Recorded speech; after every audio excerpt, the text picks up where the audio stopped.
कहते हैं तुंगभद्रा नदी के तट पर आत्मदेव नामक एक ब्राह्मण रहते थे। भगवान के बहुत बड़े भक्त और सारी सुविधाएं सारे सुख थे उनके पास। भगवान की भक्ति करते, बड़ा घर, धनवान, काम अच्छा, गांव में इतनी इज्जत, सब कुछ था। और वो जितने गुणी थे उतने ही अवगुण उनकी पत्नी में थे। झूठ बोलना, कलह करवाना, घर तोड़ना। जब तक उठने के बाद वो 2-3 घरों में कलह ना करवा दे वो भोजन नहीं करती थी। पर इस पर भी आत्मदेव बड़े प्रसन्न थे। क्यों थे? आत्मदेव कहते कि ऐसी पत्नी दी है तो ही आपके पीछे लगा हुआ, अच्छी दी होती तो उसी के पीछे लगा रहता। तो इस पर भी प्रसन्न थे। बस एक दुख था उन्हें कोई संतान नहीं थी। बड़ी कोशिशें की हर तरीके से, पर उनको संतान नहीं हो रही। अंत में उन्होंने घर में वो एक गौ माता लेकर आते हैं और ऐसा सोचते हैं कि अब इसी के जो बछड़ा या बछड़ी होगी उसको अपनी संतान मानकर पाल लूंगा। पर ऐसा दुर्भाग्य कि वो गौ माता भी बांझ निकली, उसे भी कोई संतान नहीं। अब आत्मदेव को लगने लगा कि मुझ में कोई कमी है। और कमी किस रूप से? कि मैं मनहूस हूं, मैं जिसे अपने घर लेकर आता हूं उसे संतान नहीं होती। ऐसे जीवन क्या करे, ये सोचकर उसके मन में विचार आया आत्महत्या कर लेते हैं। पानी में कूदने ही जाते हैं कि पीछे से एक ऋषि खींच लेते हैं। अरे क्या कर रहे हो? इतनी मुश्किल से मनुष्य जन्म मिलता है, इसको ऐसे ही त्याग दोगे? आत्मदेव कहता है मुझे संतान चाहिए, मुझे संतान नहीं, और संतान के बिना जीवन अधूरा सा लगता है। अरे संतान नहीं होगी तो मेरा पिंडदान कौन करेगा, मेरा कल्याण कैसे होगा? ऋषि ने कहा तो तुम्हारे हिसाब से तो जिस जिसकी संतानें हैं सबका कल्याण हो गया। अरे पिंड मतलब क्या? पिंड माने हम पिंडदान करते हैं मृत्यु के बाद। पिंड मतलब शरीर होता है, शरीर ही है उस व्यक्ति का, उसका दान करते हैं। पिंड तो पिंड माने शरीर, उसको भगवान की भक्ति में लगा दो, हो गया पिंडदान, हो गया कल्याण। ऋषि कहते जब खुद का कल्याण खुद कर सकते हो तो दूसरों पर निर्भर क्यों हो कि वो करेगा तो कल्याण होगा। अरे अगर पूरा जीवन खाली अपना पेट भरने में और संतानें पैदा करने में निकालना था तो तब तो तुम पशु ही बन जाते। वो भी तो यही करते हैं, अपना पेट भरते हैं या संतानें पैदा करते हैं, और क्या करते हैं वो? तो ऋषि कहते वही बन जाते, फिर तो मनुष्य क्यों बने?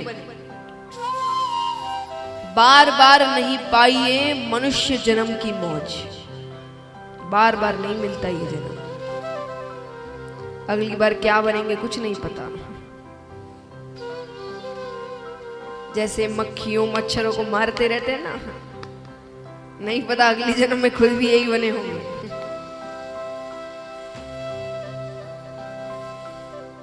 तो मनुष्य जन्म इतनी आसानी से नहीं मिलता, उसको तुम ऐसे ही त्याग दोगे संतान के लिए। पर मानो ये सारी बातें व्यर्थ ही गई। आत्मदेव तो ऋषि के चरणों में पड़ जाते हैं, आप मेरी सहायता करिए, मुझे कुछ तो आशीर्वाद दीजिए, मुझे बस एक संतान चाहिए। तब ऋषि ने उनको एक फल दिया कि ये अपनी पत्नी को खिला देना, और मैंने अपने आज तक के तप का सारा तेज इस फल में डाल दिया है, बड़ा तेजस्वी पुत्र होगा तुम्हें। ठीक है, लेके जाते हैं, पत्नी को सब बताते हैं, फल दिया। पत्नी सोचे कहां से लेकर आए हैं, खाने से क्या हो जाए। अब वो बैठे बैठे सोचे कि मान लो मैं गर्भवती हो भी गई तो 9 महीने तक तो हर जगह आना जाना बंद, क्योंकि वो कहां जाती थी, क्या करवाने जाती थी बताइए? झगड़े कराने। अब झगड़े में हाथापाई भी हो जाती है कभी कभी। अब इतनी मुश्किल से तो खुशखबरी आई है, तो पति मना कर देंगे कि भाई अरे चोट लग गई, किसी का गलती से धक्का भी लग गया तो मेरे तो वर्षों की खुशी तुरंत खत्म हो जाएगी। तो पति तो मना कर देंगे कहीं भी जाने के लिए, तो 9 महीने तक तो आना जाना बंद। चलो वो सहन कर लिया, तो 9 महीने बाद जो असहनीय पीड़ा होती है, कहते हैं कि पढ़ाई होती, स्टडी होती है, ये सबका पता करते हैं फैक्ट्स के हिसाब से, तो दुनिया में सबसे दर्दनाक पता है क्या होता है, इसमें सबसे ज्यादा तकलीफ होती है, पहला तो होता है जलना, सबसे ज्यादा दर्द होता है, और दूसरा होता है एक संतान को पैदा करना। इतनी तकलीफ होती है उस वक्त, इसलिए तो कहते हैं कि वो एक नया जन्म ही होता है औरत का। तो वो कहती है कि असहनीय पीड़ा होती है, उसको कौन सहे। और चलो वो भी सह लिया, तो उसके सहने के बाद भी कम से कम बच्चा जब तक 4-5 साल का नहीं हो जाए उसी के पीछे लगे रहो, है ना।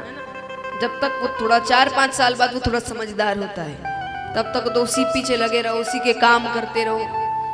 वो कहते मुझसे तो ये सब नहीं होगा। इतने में ही उसकी बहन का आना होता है। उसने अपनी बहन को सारी बातें बताई। बहन कहती है देखो, तुम्हारे पास धन की कमी नहीं, मेरे पास संतानों की कमी नहीं। मैं अभी 1 महीने के गर्भ से हूं। तुम अपने पति से कहना कि तुमने फल खा लिया, तुम गर्भवती हो गई, लेकिन संतान तुम अपनी बहन के घर पैदा करोगे, तो मुझे जो बालक होगा वो मैं तुम्हें दे दूंगी, और तुम मुझे इसके बदले बहुत सा धन दे देना।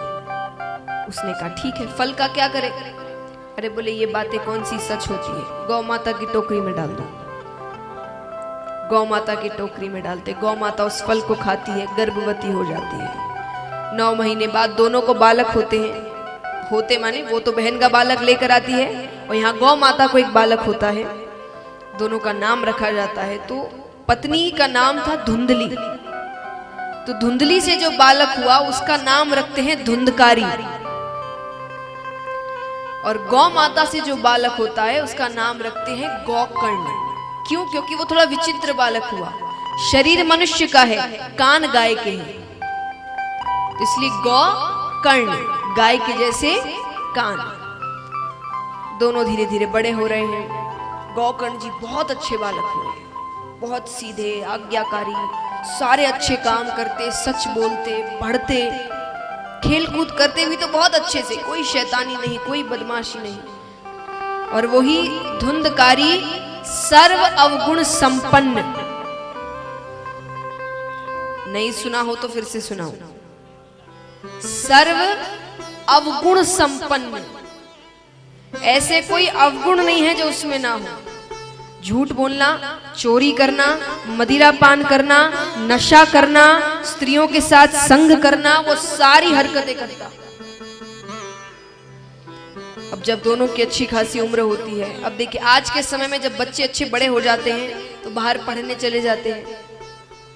जब कि हाँ ये अपना ध्यान अब खुद रख सकते हैं, बाहर पढ़ने चले जाते हैं, पढ़ने नहीं तो बाहर काम करने चले जाते हैं। तो बाहर जाते हो तो कहाँ रहते हो? हॉस्टल है, पीजी है, एक तरीके का हॉस्टल ही माना जाता है कि बाहर माता पिता के बिना रह रहे, अपने काम खुद कर रहे हैं। ये सिर्फ नाम बदलते हैं, आपको पता है सारी चीजें पुरानी हैं। पहले क्या होता था, ऐसा ही माता पिता के बिना रहना पड़ता था, पढ़ने जाते थे, खुद के काम खुद करने पड़ते थे।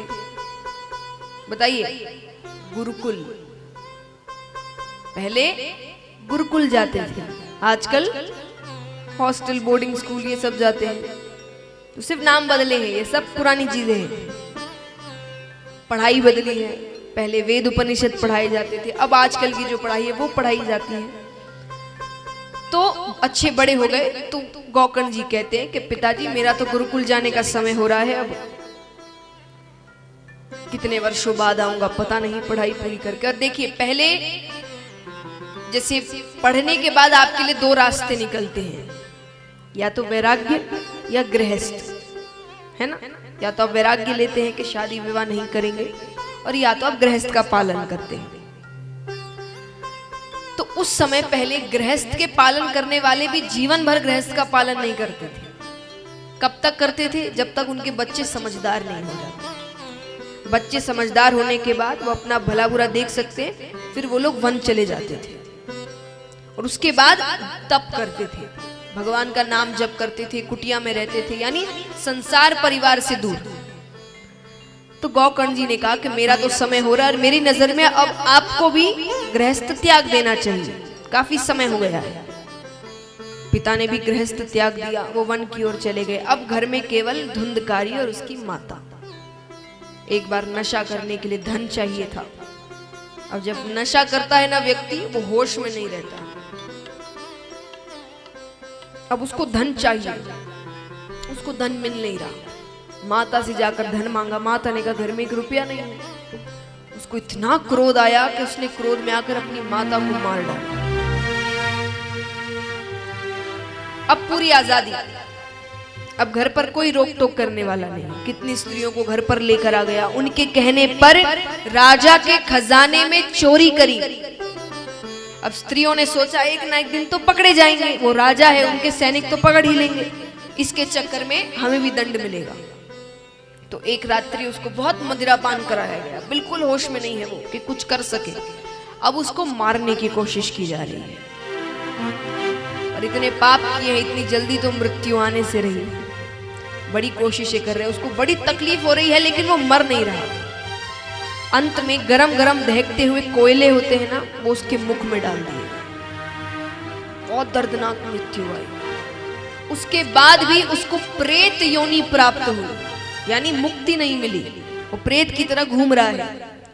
प्रेत योनि क्या होती है कि उनको मुक्ति नहीं मिलती, वो यहीं रह जाते हैं, यानी इतने पाप किए हैं कि उनको मुक्ति नहीं मिलती। अब यहाँ पर गौकर्ण जी को पता चलता है कि भाई की मृत्यु हो गई। वो गया में श्राद्ध इत्यादि करवाकर घर वापस लौटते हैं। घर में सोने लग रहे हैं कि अचानक किसी के रोने की आवाज आ रही है। उन्होंने आवाज लगाई, कौन है? धुंधकारी कहते हैं, मैं तुम्हारा भाई हूं। अरे मुझे प्रेत योनि प्राप्त हुई है, मुझे मुक्ति चाहिए। गौकर्ण जी कहते हैं, मैंने गया में श्राद्ध इत्यादि सब करवा दिया था, ऐसे कैसे मुक्ति नहीं मिली?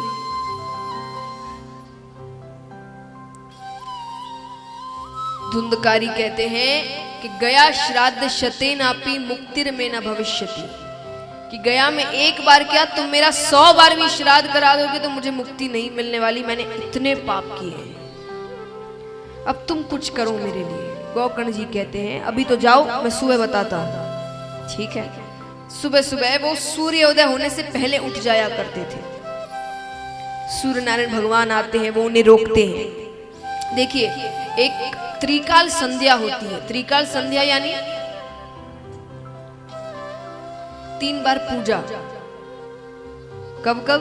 सुबह, शाम को और रात में सोने से पहले। और पूजा यानी नियम अनुसार कोई श्लोक या पाठ इत्यादि। वो सिर्फ ऐसा नहीं कि अगरबत्ती लेके हाँ, वो पूजा नहीं, यानी कोई एक पाठ या एक माला, कोई भी नियम के अनुसार। ये आपका नियम है, ये तो आपको करना ही है। तो 3 बार जो पूजा होती है 3 बार करते हैं, तो उनकी बात देवता बहुत जल्दी सुनते हैं। देवता इत्यादि है ना, हर चीज के लिए देवता बनाए गए, सूर्य देवता, पवन देवता, तो वो देवता बड़ी जल्दी सुनते हैं जो त्रिकाल संध्या करते हैं। तो गौकर्ण जी त्रिकाल संध्या करते थे, इसलिए सूर्य नारायण भगवान तुरंत रुकते हैं। क्या चाहिए? गौकर्ण जी ने पूरी बात बताई, मेरे भाई को मुक्ति कैसे मिले? सूर्य नारायण भगवान कहते हैं, तुम श्रीमद् भागवत कथा सप्ताह पारायण करो। ठीक है, कथा आरंभ होने लगती है। अब देखिए, उस समय टेलीविजन, न्यूज़पेपर, रेडियो इत्यादि तो थे नहीं, तो विज्ञापन कैसे हो? आजकल तो इनके माध्यम से ऐड हो जाती है कि कथा हो रही है, सब पहुंच जाना। पहले क्या करते थे? पहले कुछ महिलाओं को बता देते थे।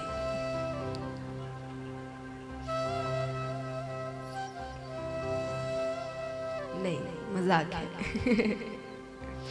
पहले क्या करते थे, अपने कुछ मित्र रिश्तेदारों को बताते थे और उनसे कहते थे तुम अपने मित्र रिश्तेदारों को बताओ, वो उनसे कहते थे तुम अपने मित्र रिश्तेदारों को बताओ, यानी ऐसे कर करके सब खबर को अपने आसपास अपने जान पहचान के लोगों में पहुंचा देते थे। तो इसी प्रकार कथा के बारे में सबको बताया गया। कई लोग कथा सुनने आते हैं। अब यहाँ पर वो तो प्रेत है, प्रेत ठहरते नहीं है, घूमते रहते हैं, कहीं ठहर नहीं सकते हो। तो इसीलिए धुंधकारी जी के लिए 7 दिन की कथा है, तो 7 गांठों वाला बांस मंगाया गया, यानी उसके बीच बांध के उनको रखा जाता है। पहले दिन की कथा होती है, पहली गांठ फट जाती है, दूसरे दिन की कथा दूसरी गांठ फट जाती है, करते करते 7 दिनों में 7 गांठें फटती है और उसमें से एक दिव्य पुरुष निकलते हैं। धुंधकारी जी को लेने भगवान का विमान आता है। अब भगवान का विमान आया तो गौकर्ण जी को बात अच्छी नहीं लगी। गौकर्ण जी कहते नहीं, कथा सबने सुनी है, विमान से इसके लिए क्यों? अब मान लीजिए यहाँ कितने हैं जो 7 दिन कथा सुनेंगे, या 7 दिन का समय लेकर रखे हैं कि हम 7 दिन की कथा सुनेंगे? हाथ उठाना। मान लीजिए 7वें दिन यहां पर बैठे किसी एक भक्त को भगवान आकर दर्शन देकर चले जाए, आपको अच्छा लगेगा? गलत है ना? आप कहेंगे समय हमने भी दिया है, पूरी कथा हमने भी सुनी, ऐसे कैसे एक को दर्शन मिल गए? तो वही हाल वहां हुआ। गौकर्ण जी सब कहते कि ये क्या बात थी, सबने कथा सुनी है, सबने समय दिया है, सिर्फ विमान उसके लिए क्यों? तब भगवान की जो पार्षद आए थे वो कहते हैं केवल सुनने से कल्याण नहीं होता, श्रवण चिंतन मनन। पार्षदों ने कहा कि आप सब तो कथा सुनते थे, कथा सुन के घर गए, घर के कार्यों में लग गए, सब भूल गए। अब वो तो कहीं जा नहीं सकता, वो तो गांठों से बंधा है, अब वो बैठे बैठे क्या करे? तो कथा का चिंतन करता।